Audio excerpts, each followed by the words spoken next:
भोले बाबा कब कैलाश से उतर करके बाजार घूमने जाएं और महाराज हम जा करके झगड़ा लगाएं।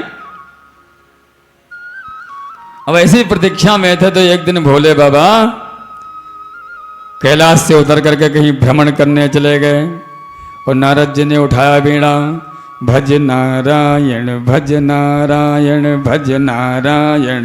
नारायण नारायण करते हुए नारद जी महाराज कैलाश पर्वत पर पहुंच गए। जाकर के कैलाश पर्वत पर जैसे माता को महाराज साष्टांग दंडवत लेट करके प्रणाम किया कि माता जी प्रणाम, दंडवत, चरण स्पर्श। सती ने कहा कि बेटा सुखी रहे, दूध नहाए, पूतो फले।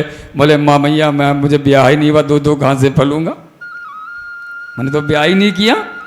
बोले बेटा ये तो माँ का आशीर्वाद है, अरे कुछ खा ले, अरे कुछ खा ले। बोले मैया क्या बताऊं, बस हर जगह गया, मान सम्मान बढ़िया हुआ और आपके कृपा से आपने भी आशीर्वाद दे दिया है।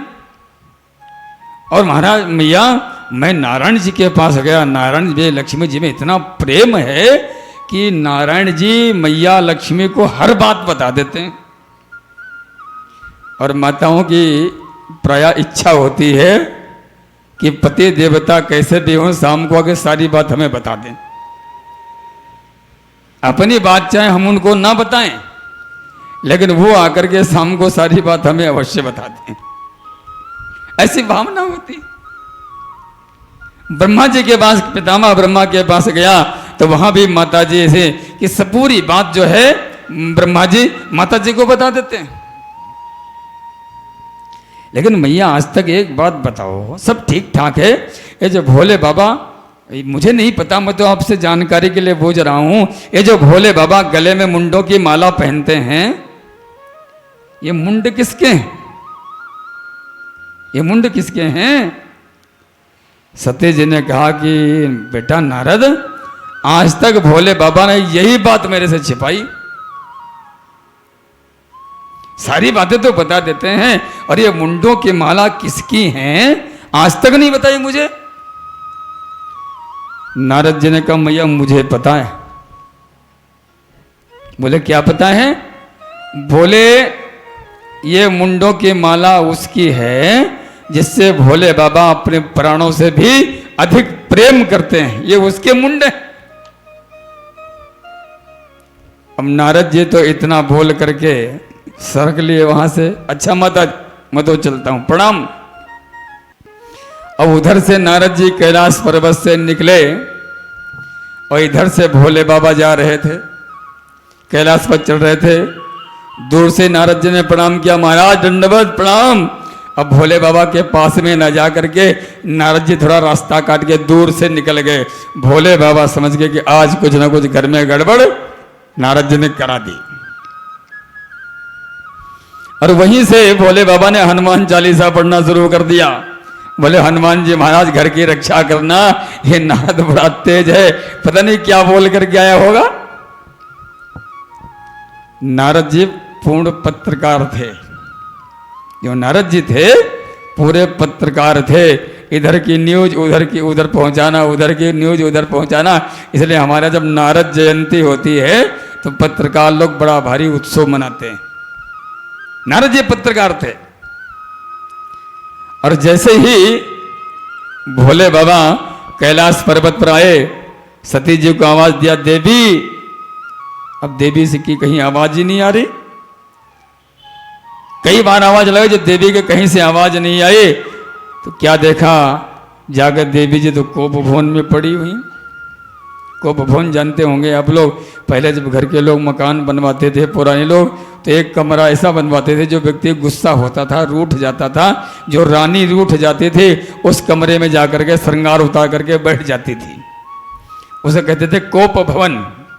और जो उस कमरे में पहुंच गया समझो ये रूठा हुआ है, फिर उसको मनाया जाता था।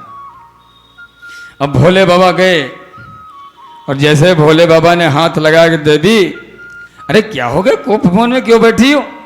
बोले हट जाओ, मेरे से बात मत करना। भोले बाबा ने कहा देवी बताओ तो बात क्या है? बोले आप मेरे से सारी बात नहीं बताते हैं, आप मेरे से छिपाते हो?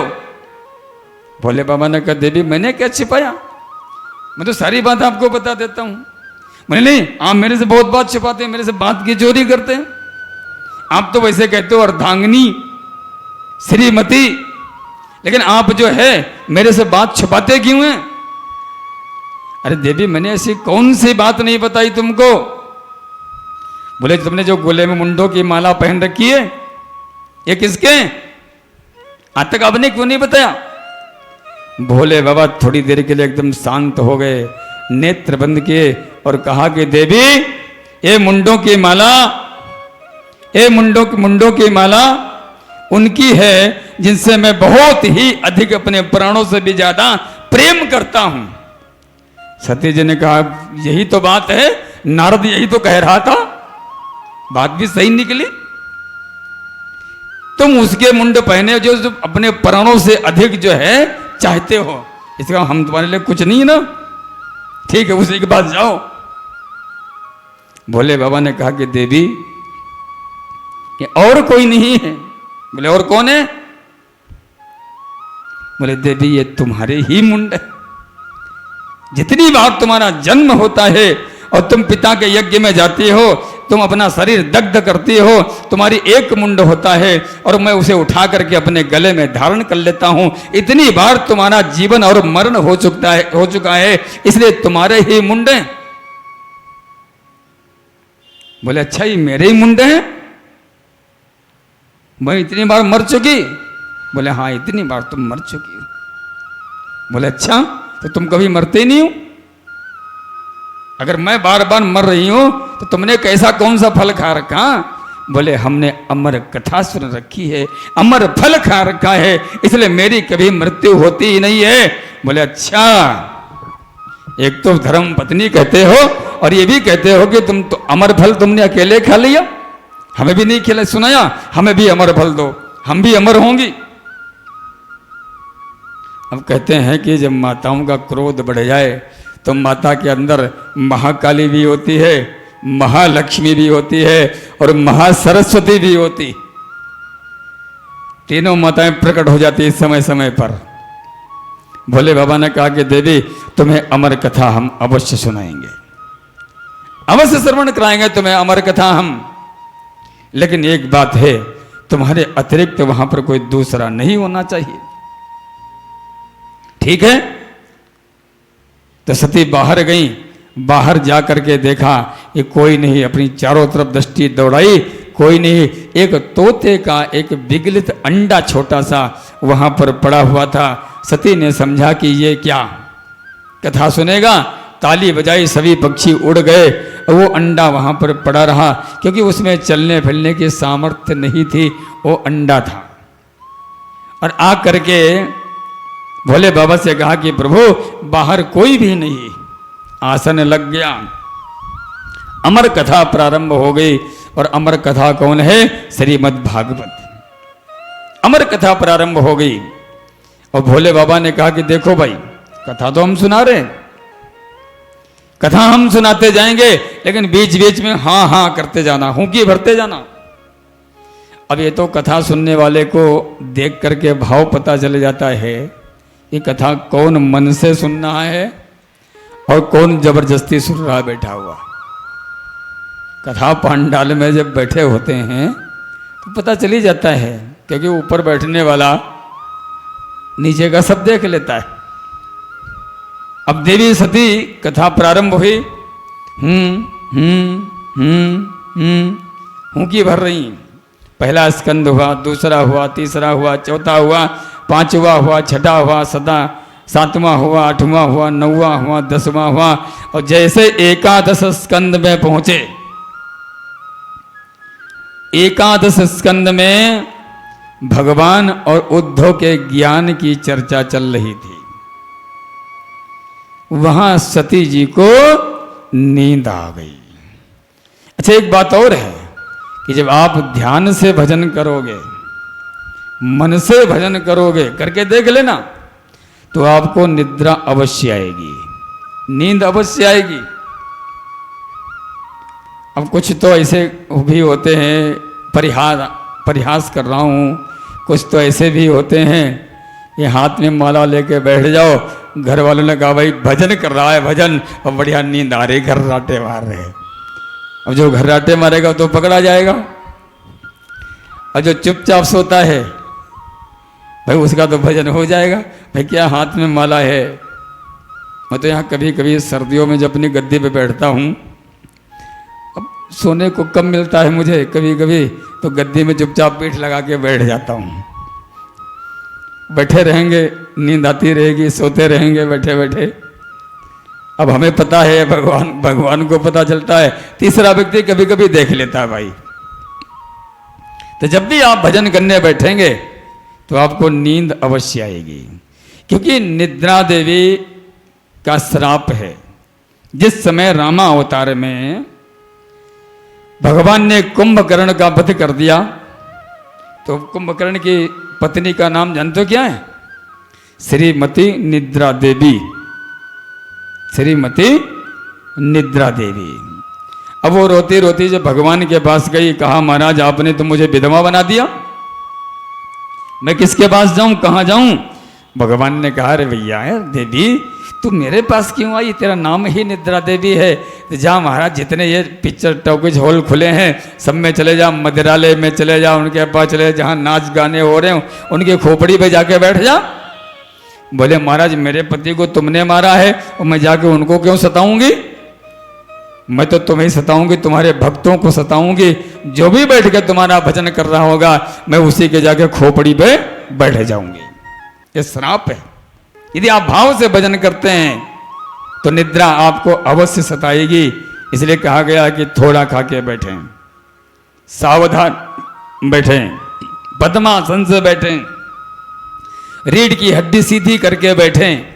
अब इतना तो संभव नहीं है, लेकिन अंत में ये भी कहा कि जब भजन करने बैठें तो सूखा आसन से बैठें जिसमें आपको आराम हो। जैसे आप बैठ सकते हो, कुर्सी बैठ सकते हो, नीचे बैठ सकते हो। नींद आए तो भजन करते करते खड़े भी हो जाओ, कोई दिक्कत नहीं है, लेकिन नींद नहीं आनी चाहिए। सती जी को नींद आ गई। जो तोते के अंडा पड़ा हुआ था तोते का, उसने कहा ये तो अमर कथा तो बंद हो जाएगी। अब ये अमर कथा तो बंद हो जाएगी, तो तोते का जो अंडा था उसमें से बच्चा यानी विगलित हो गया था, अंडा से बच्चा निकल गया था। उसने हूंकी भरना शुरू कर दिया, कथा पूरी हो गई। और जैसे ही भोले बाबा ने जयकारा लगाया, बोले गोविंद भगवान की, जैसे ही जयकारा लगाया सती जी की आंख खुली, प्रभु क्षमा करना। फिर गोपी उद्धव संवाद के बाद क्या हुआ? भोले बाबा ने कहा तुम क्या कर रही थी, कथा तो सुन रही थी। बोले ना प्रभु मुझे क्षमा करना, मुझे तो नींद आ गई थी, 11वें स्कंद में मुझे नींद आ गई थी। बोले तो ये हूंकी कौन भर रहा था? बोले महाराज ये मुझे पता नहीं, जब मैं बाहर देखने गई थी तो वहाँ एक अंडा छोटा सा पड़ा था, मैंने कुछ नहीं कहा इसलिए मैंने उसको छोड़ दिया। बोले बाबा बाहर गए तो एक जो सुग्गे का बच्चा बैठा हुआ था, तोते का बच्चा बैठा हुआ था। और इसमें भागवत में वर्णन आता है कि गोलोक धाम में जो श्री राधा रानी हैं, ये राधा रानी का तोता था। जो सुखदेव बाबा हैं ये राधा रानी के तोता थे, इनको पाल रखा था। इलीलार्थ इन्होंने जो जन्म लिया, बोले हमें भी माता जी लेकर के, माता जी हमें भी ले चलो। तो राधा रानी ने कहा कि मैं तो ब्रज में प्रेम के लिए जा रही हूँ, और तुम जो इस तरह से बन करके, अंडा बन करके वहाँ प्रकट हो जाओ, वहाँ भोले बाबा के द्वारा तुम अमर कथा श्रवण करोगे। तो वही तोता आज जो है सुखदेव बाबा के रूप में आया। भोले बाबा उठ करके बाहर गए, देखा तोता बैठा हुआ है। इसने मेरी चुरा करके कथा सुनी, छुप करके कथा सुनी, और महाराज जो उठाया त्रिशूल, और भोले बाबा के अगर चढ़ जाए महाराज, क्रोध आ जाए तो कौन रोके उनको। उठा के त्रिशूल जैसे ही तोते के पीछे भगे, अब तोता आगे आगे, भोले बाबा पीछे पीछे। इधर क्या हुआ कि जो व्यास जी हैं, व्यास जी की पत्नी को जम्भाई आ रही थी, मुंह फैला के जम्भाई ले रही थी, और तोता आया तो उनके मुख में ही प्रविष्ट हो गया। बोले सुखदेव भगवान की।